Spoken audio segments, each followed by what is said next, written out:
നമുക്ക് നമ്മുടെ തൊട്ട അയൽരാജ്യമായ പാകിസ്ഥാനിലേക്ക് ഒന്ന് പോകണം. അവിടെ തിരഞ്ഞെടുക്കപ്പെട്ട ഒരു പ്രധാനമന്ത്രി ഉണ്ടായിരുന്നു. മറ്റാരുമല്ല, ഇന്ത്യക്കെതിരെയൊക്കെ നിരവധി മത്സരങ്ങൾ കളിച്ച അവിടുത്തെ സ്റ്റാർ ക്രിക്കറ്ററായ ഇമ്രാൻഖാൻ. ഇമ്രാൻഖാൻ ദാ ഇപ്പോൾ ജയിലിലാണ്, അതും അതിദയനീയമായ അവസ്ഥയിൽ. ഇനി തിരിച്ചു വരാനാകുമോ എന്ന കാര്യമൊക്കെ വലിയ സംശയമാണ്. ഏതായാലും അസിം മുനീർ എന്ന ഇമ്രാൻ്റെ കാലത്ത് തന്നെ പാകിസ്ഥാൻ സേനയുടെ മേധാവിയായിരുന്ന അസിം മുനീർ തന്നെയാണ് ഇപ്പോൾ രാജ്യത്തെ വല്ലാത്ത പ്രതിസന്ധിയിലാക്കുന്ന തരത്തിലുള്ള ചില നിലപാടുകളിലേക്ക് പോകുന്നത് എന്നുള്ളതാണ് ഏറ്റവും പ്രധാനപ്പെട്ട ഒന്ന്. ഒരു ഭാഗത്ത് ബലൂചിസ്ഥാൻ തിളച്ചുമറിയുന്നു, ഗോത്രമേഖലകളും പാക് അധിനിവേശ കശ്മീരും അശാന്തമായി തുടരുന്നു. ഇതിനിടയിലാണ് മറ്റൊരു സംഘർഷം അത് ഉടലെടുത്തിരിക്കുന്നത് രാജ്യത്തിൻ്റെ ഹൃദയഭാഗത്തുള്ള അഡിയാല ജയിലിലാണ്. നിയമപരമായി തിരഞ്ഞെടുക്കപ്പെട്ട പ്രധാനമന്ത്രി ഇമ്രാൻഖാൻ അവിടെ തടവിലാക്കപ്പെട്ടിട്ട് 8 മാസമായി.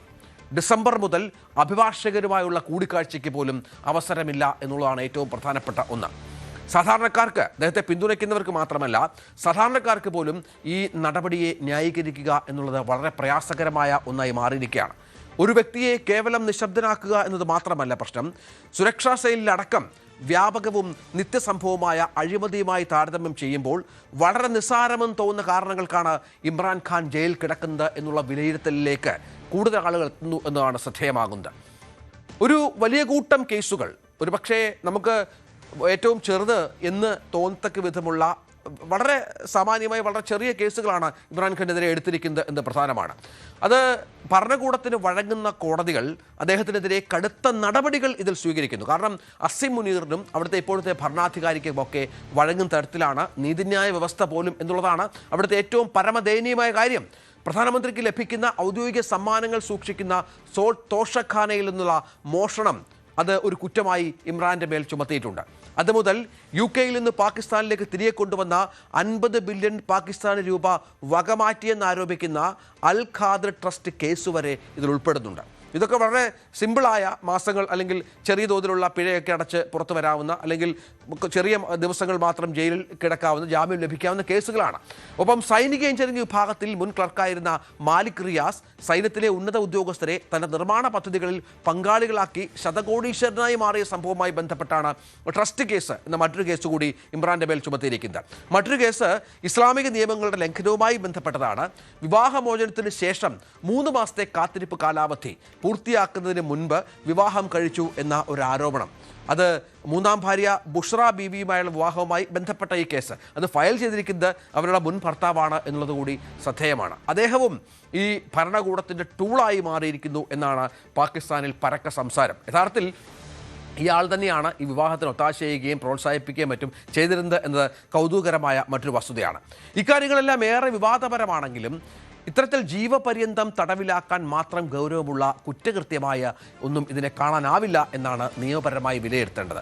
പ്രത്യേകിച്ചും ഈ വഴിമാറ്റി ചെലവഴിച്ചു എന്നൊക്കെ ആരോപിക്കപ്പെടുന്ന പണം ഉപയോഗിച്ച് അത്യാധുനിക സൗകര്യങ്ങളോടെ അൽ ഖാദർ സർവകലാശാല സ്ഥാപിക്കപ്പെട്ട സാഹചര്യത്തിൽ ജീവകാരുടെ പ്രവർത്തനങ്ങളുടെ പേരിലും Imran Khan അറിയപ്പെട്ടിരുന്നു. Shoukath Khan memorial cancer hospital, പെഷവാറിലും മറ്റ് നഗരങ്ങളിലുമുള്ള സമാനമായ ആശുപത്രികൾ, പഞ്ചാബിലെ ഏറ്റവും പിന്നാക്കം നിൽക്കുന്ന ജില്ലകളിലൊന്നിൽ സ്ഥാപിച്ച നമൽ സർവകലാശാല, സാമൂഹ്യക്ഷേമത്തിനായുള്ള ഇമ്രാൻഖാൻ ഫൗണ്ടേഷൻ, ക്യാൻസർ ചികിത്സാ സഹായത്തിനായുള്ള ആഗോളതലത്തിലുള്ള സംരംഭം എന്നിവയൊക്കെ ഇവയിൽ ഉൾപ്പെടുന്ന ഒന്നാണ്. ഒരു ക്രിക്കറ്റ് ഇതിഹാസം എന്നതിനപ്പുറം ശക്തമായ സാമൂഹ്യ സേവന പാരമ്പര്യമുള്ള ഒരാൾ കൂടിയായിരുന്നു പാകിസ്ഥാനെ സംബന്ധിച്ചിടത്തോളം ഇമ്രാൻഖാൻ. ആ ഇമ്രാൻഖാനാണ് ഇപ്പോൾ അഴിമതി നടത്തുന്ന ഒരാളായി ചൂണ്ടിക്കാണിക്കപ്പെട്ട് കേവലം അതിൽ മാത്രം മുദ്രകുത്തി ജയിലിലടയ്ക്കപ്പെട്ട് ഇരിക്കുന്നത്. സൈന്യത്തിന് ഇക്കാര്യം നന്നായി അറിയാം. ഏറ്റവും പ്രധാനപ്പെട്ട കാര്യം, ഇമ്രാൻഖാനെ സംബന്ധിച്ചിടത്തോളം അദ്ദേഹത്തിൻ്റെ ഭരണകാലത്ത് അദ്ദേഹം അമിതമായ അഹങ്കാരം ഒരു അലങ്കാരമായി കൊണ്ടു നടന്നു എന്നുള്ള ആരോപണം പലപ്പോഴും ഉയരുന്നുണ്ട്. രാജ്യത്തെ നയിക്കാനും ഒപ്പം സ്വന്തം ഇഷ്ടപ്രകാരം ISI മേധാവിയെ തിരഞ്ഞെടുക്കാനും തനിക്ക് കഴിയുമെന്ന് വിശ്വസിച്ചു. കാരണം താനായിരിക്കും ഇനി പരമാധികാരി എന്ന് ആ സമയത്ത് വിശ്വസിക്കുകയും ഒപ്പം അസിം മുനീറിനെ കൂടുതലായി അദ്ദേഹം ആശ്രയിക്കുകയും ചെയ്തൊരു പശ്ചാത്തലമുണ്ടായി. തൻ്റെ ഭാര്യ ബുഷ്രയുടെ അടുത്ത അനുയായികൾ നടത്തിയ സാമ്പത്തിക ക്രമക്കേടുകളെക്കുറിച്ച് ലഫ്റ്റനന്റ് ജനറൽ മുനീർ അദ്ദേഹത്തെ ധരിപ്പിച്ചപ്പോൾ ഉദ്യോഗസ്ഥരെ തൽസ്ഥാനത്ത് നീക്കം ചെയ്യുകയാണ് ഖാൻ ചെയ്തത്. അതാണ് ഈ മുനീറിൻ്റെ വളരെ പ്രധാനപ്പെട്ട വൈരാഗ്യത്തിനും മറ്റും കാരണം. അതൊരു വലിയ അബദ്ധമായി പോയി. അതിന് മോശമായ കാര്യം, മുനീറിന് പകരം ലഫ്റ്റനന്റ് ജനറൽ ഫൈസ് ഹമീദിനെ നിയമിക്കുന്ന പശ്ചാത്തലമുണ്ടാകുന്നു. എന്നാൽ അഴിമതിയിൽ മുങ്ങിക്കുളിച്ച ഒരാളായിരുന്നു ഫൈസ് എന്നുള്ളത് പാകിസ്ഥാനിൽ ഏറ്റവും പരസ്യമായ രഹസ്യമാണ്. മുനീർ ക്ഷമയോടെ കാത്തിരുന്നു. ഒടുവിൽ 2022 ഇമ്രാൻഖാൻ സ്വന്തം കടിയിൽ തന്നെ വീഴുന്നൊരു പശ്ചാത്തലം ഉണ്ടാവുകയാണ്. അതിന് പ്രധാനപ്പെട്ട 1-2 കാരണങ്ങളുണ്ട്. അത് വിദേശകാര്യവുമായി ബന്ധപ്പെട്ടാണ്. റഷ്യ ഉക്രൈനെ ആക്രമിച്ച അതേ ദിവസം തന്നെ അദ്ദേഹം മോസ്കോയിലെത്തുന്നു. മാത്രമല്ല ആ സംഭവത്തിൽ വലിയ ആവേശം പ്രകടിപ്പിക്കുന്ന ഒരു പശ്ചാത്തലം കൂടി ഇമ്രാൻഖാൻ്റെ ഭാഗത്തുനിന്നുണ്ടാകുന്നു. അത് രാജ്യത്തെ സൈന്യത്തിൻ്റെ, പ്രത്യേകിച്ചും അമേരിക്കയോട് ചേർന്ന് നിൽക്കുന്ന സൈന്യത്തിൻ്റെ താല്പര്യങ്ങൾക്ക് വിരുദ്ധമായിരുന്നു എന്നുള്ളതാണ് ഏറ്റവും പ്രധാനപ്പെട്ട ഒന്ന്. സൈന്യത്തിനെതിരെ നിന്നാൽ ഒരു ഭരണാധികാരിയും പാകിസ്ഥാനിൽ വാഴില്ല എന്നുള്ളതിൻ്റെ വളരെ കൃത്യമായ തെളിവായി ഇത് മാറുകയാണ്. അമേരിക്കയെ ഇത് പ്രകോപിപ്പിക്കുന്നു. പാകിസ്ഥാൻ അംബാസഡറെ വിളിച്ചു വരുത്തുന്നു. ഇമ്രാൻ സ്ഥാനമൊഴിയണമെന്ന് അമേരിക്ക വ്യക്തമാക്കുകയാണ്. അതായത് ഒരു ജനാധിപത്യ രാജ്യമെന്ന് അവകാശപ്പെടുന്ന പാകിസ്ഥാൻ്റെ ഭരണാധികാരിയെ തീരുമാനിക്കാനുള്ള തരത്തിലുള്ള അധികാരം പോലും അമേരിക്കയ്ക്ക് ഈ രാജ്യത്തിന് മേൽ ഉണ്ട് എന്നാണ് മനസ്സിലാക്കേണ്ടത്. തുടർന്ന് അദ്ദേഹത്തിനെതിരെ അവിശ്വാസ പ്രമേയത്തിൻ്റെ നടപടി രേഖകൾ ഇപ്പോൾ പരസ്യമായി ലഭ്യമാണ്. അതായത് പാർലമെന്റിൽ ആ പ്രമേയത്തെ അമേരിക്ക പിന്തുണച്ചു എന്നുള്ളത് പ്രധാനപ്പെട്ട ഒന്നാണ്. 13 മണിക്കൂർ നീണ്ട ചർച്ചയ്ക്കൊടുവിൽ പ്രമേയം പാസ്സാകുന്നു. ഈ ഒരു സാഹചര്യത്തിൽ അധികാരം നഷ്ടപ്പെട്ട ആദ്യ പ്രധാനമന്ത്രി എന്ന കുപ്രസിദ്ധമായ സ്ഥാനം ഇമ്രാൻഖാന് കിട്ടുകയാണ്. തുടർന്ന് ഖാൻ വീണ്ടും ജനമതത്തിലിറങ്ങി വലിയ ജനക്കൂട്ടത്തെ അഭിസംബോധന ചെയ്യുകയും അമേരിക്കൻ ഇടപെടൽ വ്യക്തമാക്കുന്നത് എന്ന് അവകാശപ്പെട്ട ഈ രേഖകൾ ഉയർത്തിക്കാട്ടുകയുമാണ്. ഔദ്യോഗിക രഹസ്യങ്ങൾ ചോർത്തി എന്ന ഗുരുതരമായ ആരോപണത്തിലേക്ക് ഇത് പിന്നീട് നയിക്കുകയാണ്. അങ്ങനെയാണ് 10 വർഷം തടവ് ശിക്ഷ ലഭിക്കാവുന്ന കുറ്റമായി ഇത് മാറുകയും അത് രണ്ടാമത്തെ ഒരു വലിയ പിഴവായി അദ്ദേഹത്തിൻ്റെ ഭാഗത്ത് സംഭവിച്ച ഒന്നാണ്. പക്ഷെ അപ്പോഴും ഈ പ്രതിഷേധങ്ങൾ പൊട്ടിപ്പുറപ്പെട്ടപ്പോഴാണ് നിർണായകമായൊരു നീക്കം നടക്കുകയും ആയിരക്കണക്കിന് ആളുകൾ അദ്ദേഹത്തെ പിന്തുണ തെരുവിലിറങ്ങി സൈന്യത്തിനെതിരെ തിരിഞ്ഞു. അത് ക്ഷമിക്കാനാവാത്ത തെറ്റ് എന്നാണ് ഈ നടപടികളെ സൈന്യം പിന്നീട് വിശേഷിപ്പിച്ചത്. ലാഹോർ കോർപ്സ് കമാൻഡറുടെ വസതിക്കും ISI കെട്ടിടങ്ങൾക്ക് നേരെ ആക്രമണങ്ങൾ ഉണ്ടാകുന്ന പശ്ചാത്തലമുണ്ടായി ഇമ്രാൻ അനുയായികളുടെ ഭാഗത്ത് നിന്ന്. അങ്ങനെ പാകിസ്ഥാൻ ചരിത്രത്തിൽ കേട്ടുകേൾവിയില്ലാത്ത വിധമുള്ള രോഷപ്രകടനങ്ങളുണ്ടായി. ഇതാണ് കൃത്യമായി തന്നെ അസിം മുനീർ എന്ന പിന്നീട് ഇപ്പോൾ ആ രാജ്യം ഭരിക്കുന്ന സൈന്യാധിപൻ അവസരമായി ഉപയോഗിച്ചത്. ഭീകരവാദത്തിന് പ്രേരിപ്പിച്ചു എന്ന മറ്റൊരു കുറ്റം കൂടി ഇമ്രാൻഖാൻ്റെ മേൽ ചുമത്തപ്പെടുകയാണ്. വധശിക്ഷ വരെ ലഭിക്കാവുന്ന കുറ്റമാണ്. അങ്ങനെ 150ഓളം കേസുകളാണ് ഇമ്രാൻഖാനെതിരെ ഇപ്പോൾ ഉണ്ടാകുന്നത്.